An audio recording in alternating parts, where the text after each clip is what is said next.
L'Afrique est le berceau de l'humanité. C'est le lieu de naissance du savoir. Pendant des siècles, l'Afrique a nourri de grandes civilisations.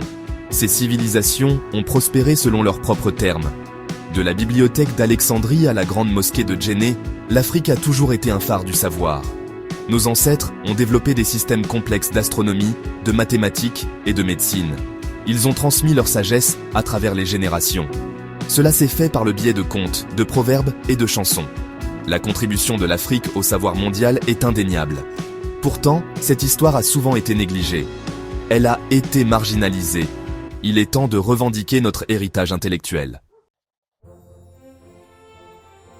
La période coloniale a jeté une longue ombre sur l'Afrique. Elle a perturbé nos modes de connaissance traditionnels. Le colonialisme a imposé des langues étrangères, des systèmes éducatifs et des valeurs étrangères. Cela a conduit à la dévaluation des systèmes de savoir africains. Nos langues ont été supprimées, nos histoires ont été réécrites, nos cultures ont été dénigrées. Cette domination culturelle et intellectuelle continue de nous impacter aujourd'hui. On nous a fait croire à notre propre infériorité. Cela a érodé notre confiance en nous. Cela a entravé notre capacité à penser de manière critique et indépendante. Décoloniser nos esprits est essentiel pour notre libération intellectuelle. La décolonisation épistémique ne consiste pas à rejeter tout le savoir occidental. Il s'agit de remettre en question sa domination. Il s'agit de revendiquer notre droit de penser par nous-mêmes. Nous devons créer un savoir enraciné dans nos propres expériences et aspirations. Les intellectuels africains ont un rôle crucial à jouer.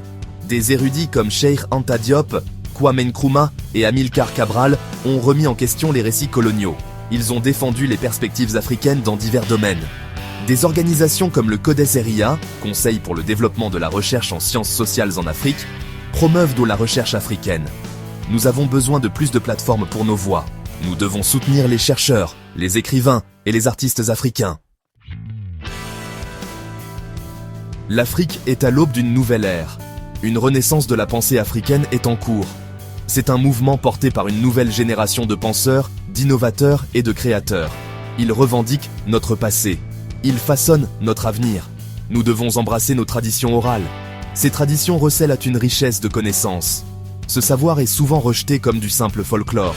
Pourtant, il contient des idées profondes sur notre histoire, notre philosophie et notre vision du monde. Tissons ensemble les fils de notre passé avec les possibilités de l'avenir. Créons une nouvelle pensée africaine. Ce sera un système de savoir à la fois enraciné dans notre patrimoine et ouvert sur le monde. C'est le cadeau de l'Afrique à l'humanité.